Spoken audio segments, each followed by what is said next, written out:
In this video, I'm going to be talking to you about spiritual warfare and how to assume the responsibility to make your life successful and become what God has destined you to be. My name is David Odogwu. This is the day that the Lord has made, and we will rejoice and be glad in it. I am convinced that every time there is a miracle, then there is spiritual warfare surrounding it. Spiritual warfare is recognizing and understanding that there are forces out there that will try to stop you from being the best and living the best life that God has ordained for you and for attaining your goal in this life. Now, if you've lived long enough, you probably know by now that there's a reason why God created you. He created you and I to become everything that He has called us to be, to accomplish a specific purpose and to do specific things according to the power that He has put in us and according to the gift that He has given to us. So in this video, we are going to look at the power of overcoming spiritual warfare. We're going to examine what spiritual warfare is according to the Bible and how to come out successful. Because whether you know it or not, every last one of us, we are involved in warfare. And if you're alive and breathing on this planet, there are forces that are out, that are hindering you, that are out to stop you. If you look at it simply from a physical standpoint, the law of physics teaches us about friction, drag. Every time something is in motion, there is always something there's a force that is set in motion to slow it down, to stop it, and to make it unfit to reach its desired end goal. That is the same way also. Every time you begin to make progress in your life, in any endeavor that God has called you to, and anything that you undertake to do, every time you set out to move towards a desired goal, there are forces that are already set in place. There are forces that are set in motion to stop you. These forces that are set in motion are invisible forces. You cannot see it. You cannot see them, but they are there nonetheless. And I want us to read from the book of Ephesians. I'm going to read to you from the book of Ephesians chapter 6. Ephesians chapter 6 verse 12. Very important. Look at what it says. It says, "For our struggle is not against flesh and blood." Our struggle is not against flesh and blood. When you have time, I want you to read the entire chapter of Ephesians, chapter 6, okay? I want you to read the entire 6th chapter of the book of Ephesians. It says, "For our struggle is not against flesh and blood." That means we're not fighting humans. Flesh and blood is the metaphor for humans, okay, human beings. So we are not fighting humans. So humans are not primarily our enemy, even though humans can be used, okay, to hinder our progress in life, but humans are not primarily the enemies we fight against. So if you think you're fighting that person over there, or your mother-in-law, or this person over here, that is not necessarily where they are not the source. In other words, they are not the source of your warfare. The source of your warfare are invisible forces. Now, they can use people, they can use things, they use circumstances predominantly. All right, so let's look at what the Bible has to say about that. "For our struggle is not against flesh and blood, but against the rulers." Notice, the rulers, against the authorities. Now, these are powerful. These are powerful terms that are being used here to describe. In fact, strong nouns are being used to describe the forces that you and I wrestle against in this natural sphere of things. But against the rulers, against the authorities. Okay, so they are not just, watch this, they are rulers, they are authorities. So a ruler is somebody that exercises dominion over a territory. An authority is a chain of command. Against the powers. What are powers? Powers are beings that have ability to do things, to get things done. Okay, so you're battling against rulers, against authorities, against powers of this dark world. So what is this dark world? What is this dark world we're talking about? Well, this dark world, if you go all the way back to the book of Genesis, you realize that when God created the earth, the Bible said that the world See, in the beginning, God created the heavens and the earth. Okay. Then it says that now the earth was without form and void, and darkness was upon the face of the deep. And then in that darkness, God spoke. He said, "Let there be light." And there was light. So before God could before God could create the earth as we know it, he had to call forth light. Now, notice that light was not the sunshine, because sunshine didn't come until the fourth day. So God created the stars and the moon and the sun. He created all that on the fourth day of creation. So clearly, when God says, "Let there be light," and there was light, he was not talking about the sunshine. We can go into that later, okay? So, but now I want you to understand, the Bible is saying that we are wrestling against the powers of this dark world. So, the darkness of this world are the fallen angels, the demonic forces, okay, the angels that fell. This is important. These are angels that fell with the devil when he was cast out from heaven. Because remember, the individual we know, the overlord, the dark lord we know as the devil, as Satan today, he was an angel. Satan was once an archangel. The Bible called him the anointed cherub that covers. So he was one of the archangels, one of the chief angels. That word arch is basically from the Latin word arche, which means to be first. Okay, he was one of the very first angels that stood in God's presence. This is how high it gets in the angelic realm. So the devil was one of the angels that stood in God's presence, but he basically rebelled against God.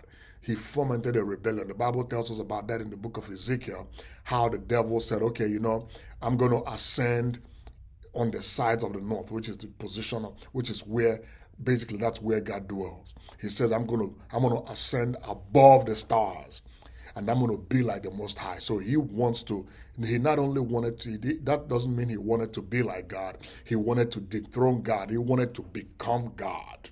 He wanted to receive worship from all other created things. And God says that is not going to happen, because there can be no two gods. There's only one God, our Father, and the creator of all things. So because of that, he was pulled down from heaven and cast down into the earth. The Bible tells us that all of that in the book of Revelation. So why are we saying all this? Because we're trying to understand what powers we are up against, okay, if you will, in this sphere of things. So now the Bible says that we are against the powers of this dark world and against the spiritual forces of evil in the heavenly realms. That means it doesn't mean they are in heaven. It simply means that they operate in the realms of the heavens that we can see.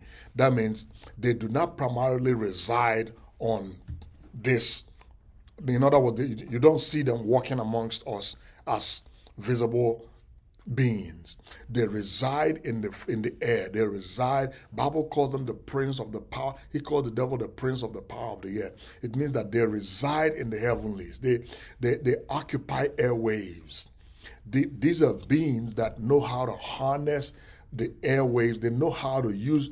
Remember, Satan used to be part of God's system. He retained a measure of the knowledge he had when he was with God.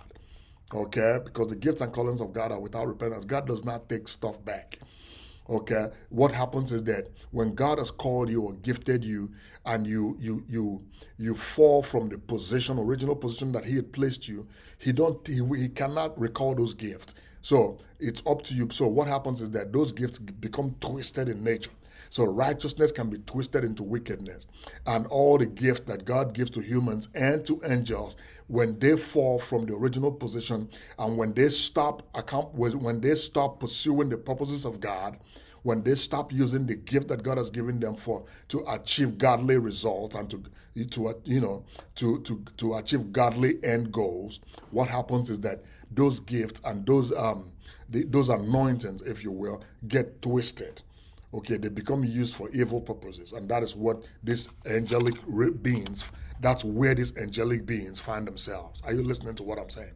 So now you see that Satan himself, he has now begun to use the gift, the wisdom he acquired when he was in God's presence. Now he uses it on the earth to stop God's purpose and to stop God's agenda. Notice, it's not primarily to stop you as an individual. No, but he knows that when he stops you, basically, he stops God's plan and purpose from coming to pass. And that is what we're looking at here. So if you look at it, the Bible says that the struggle, the fight, and see, a lot of people don't like the idea of fighting. They don't like the idea that Christianity involves battle, spiritual warfare. Christianity involves warfare. A lot of people don't like that.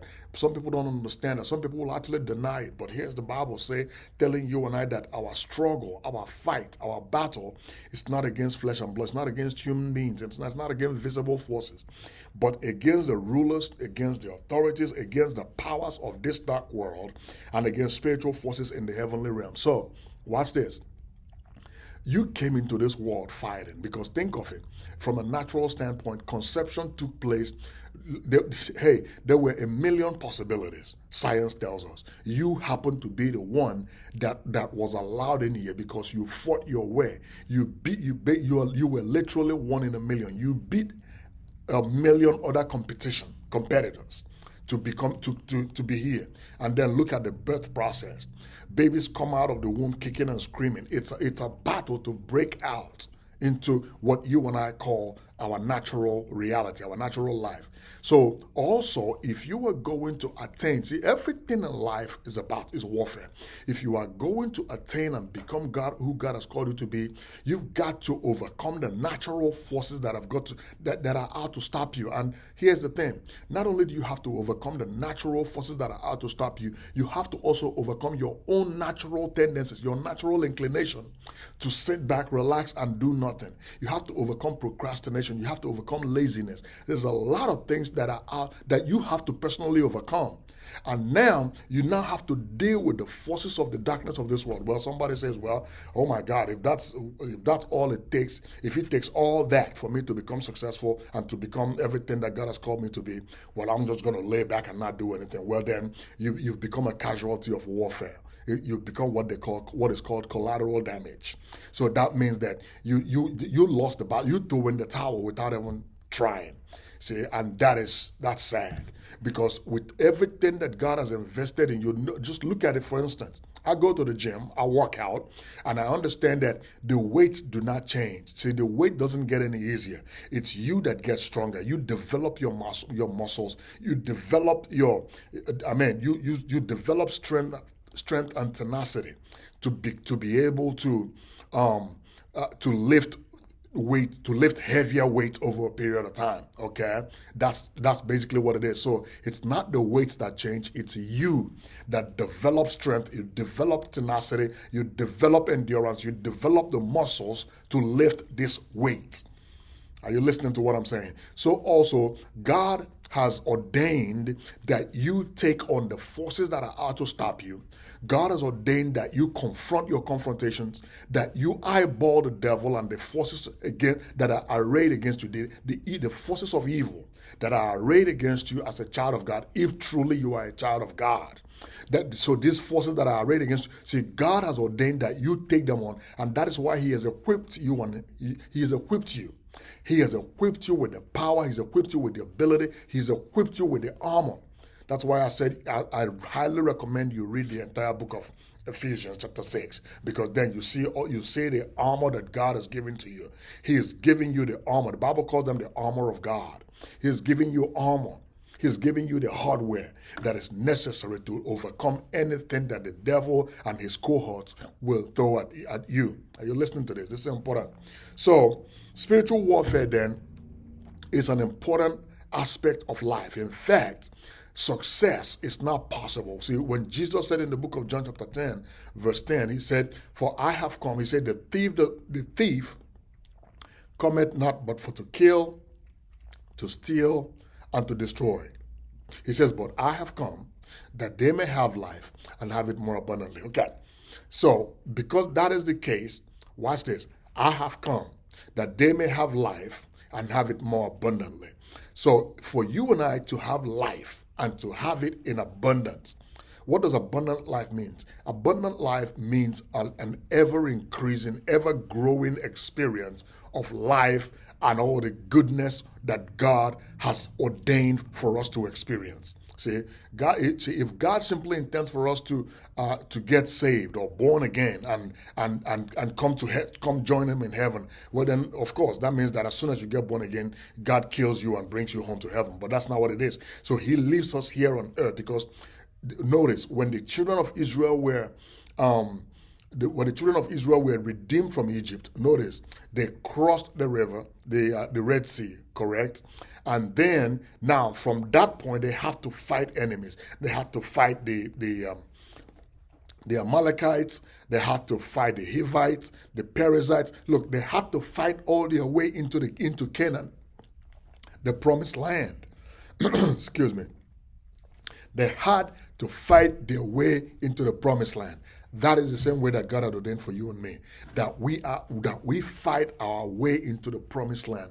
And if you are a child of God, there is a land that God has ordained and promised you, and He does not want you to shy away because of the opposition that you will encounter along the way. He wants you to stand your ground and wrestle and confront the enemy and take possession of the land that He has ordained for you. Are you listening to this?